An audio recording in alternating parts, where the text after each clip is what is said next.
Hi, I'm actor Ian Champion, and welcome to History of Horror Cinema, my personal podcast tour of the good, bad, and the ugly of horror movie history. If you like what you hear, please don't forget to hit subscribe. The Old Dark House, 1932.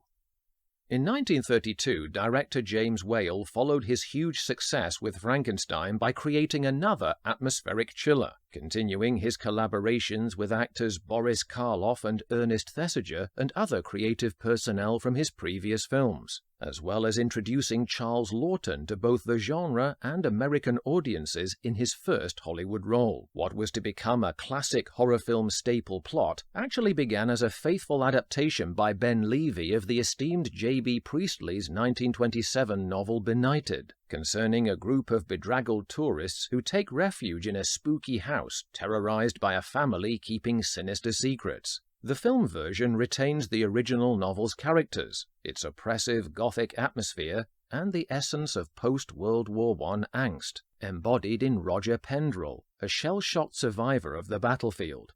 In fact, there is a richly effective theme of gloom that hangs over all of the players, which they must fight valiantly to dispel in order to ultimately come to terms with life by the following morning.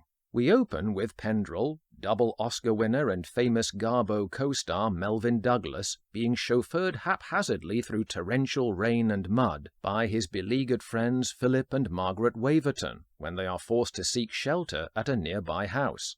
The Wavertons are Raymond Massey and Gloria Stewart, who steered interesting careers for themselves in real life. Massey was a Broadway star who would go on to recreate castmate Karloff's celebrated stage turn as Jonathan Brewster in Arsenic and Old Lace, a role written for and in-jokingly referencing Karloff, on screen when the former was locked into still performing it on Broadway.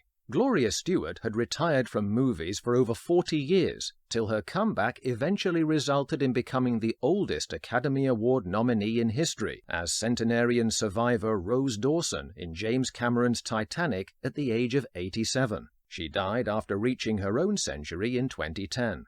The bedraggled friends are greeted at the door by the impassive, unsettling visage of Boris Karloff as the mute, scarred butler Morgan. Billed for blunt brand-name exploitation simply as Karloff in posters, he suffered the indignity of a clumsy prologue card that feels the need to explain he is the same marquee surname from Frankenstein. Producer Carl Laemmle then compounds the insensitivity by still not quoting his first name, somewhat undermining the final compliment. We explain this to settle all disputes in advance, even though such disputes are a tribute to his great versatility. Surely the marketing team could have negated any confusion at this point and been a shade more respectful to the actor by labeling him as Boris Frankenstein Karloff? Regardless, Karloff generates an impressive air of brooding menace without dialogue, gradually turning more zombified and threatening as we learn more about the house occupants. We meet the curious brother and sister act of Horace, Ernest Thesiger, and Rebecca Femme, Eva Moore. He is a nervous, cadaverous host, while his deaf, inhospitable sister glowers and barks with irascible Puritan disgust at the godless family around her. Moore was a stage actress and committed suffragette, who, via her daughter Jill Esmond's marriage to Laurence Olivier, became his mother-in-law. Thesiger, of course, became part of Wales' film repertory company, soon to play Dr. Pretorius in Bride of Frankenstein, after working once more with Karloff on The Ghoul. Our worst fears about Morgan are confirmed by Horace when he privately reveals to Massey that his servant is an uncivilized brute, prone to dangerous rage when drunk. Margaret's response is an impressive sang-froid, more keen to remove her wet clothes than letting the homicidal potential of the butler sink in. Rebecca takes her to a room to change where she surveys the young lovely with suspiciously enthusiastic disapproval. "You revel in the joys of fleshly love, don't you?" she drools. Suddenly, a vigorous knocking at the door heralds new guests to the impromptu party. Charles Laughton's entrance into Tinseltown via the eerie house of the Femme family was a powerhouse one. Initially, he dominates his first scene as Sir William Porterhouse, bursting in as a hearty whirlwind of northern energy with his young playmate Gladys Duquesne, Lillian Bond. He chuckles and disarms, using well the actor's native Yorkshire accent and a matey, carousing unpretentiousness to uncut the grandeur of his title. This reveals itself later to be something of a bluff cover for a deep-seated legacy of bitterness under the surface. Laughton expertly shifts the tone to a heartfelt confessional, where he recalls the painful spur of social snobbishness at his firm that drove his wife to commit suicide and turned him into a vengeful, possessed capitalist. "I swore I'd smash those fellas and their wives who wouldn't give my Lucy a kind word. Ha! And I have smashed them. At least, most of them." After Pendrell and Gladys become unconvincingly fast lovers, Laughton surprises again by not converting his commanding energy into slighted rage. Instead, he moves us by giving them a gentle, resigned blessing, born of a mature understanding that he and the ex-chorus girl were only temporary companions. The guest's soulful unburdenings are contrasted with Karloff's Morgan carrying out his warned-of alcoholic rampaging.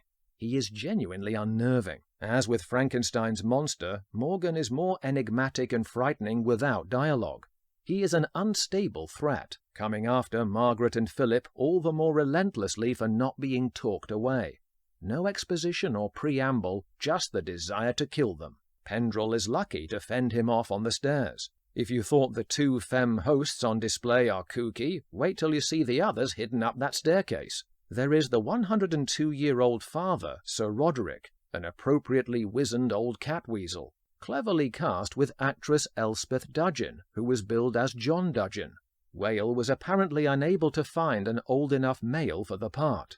Happily, having a female play him has the bonus of creating a convincing, childish treble in such an aged man's voice.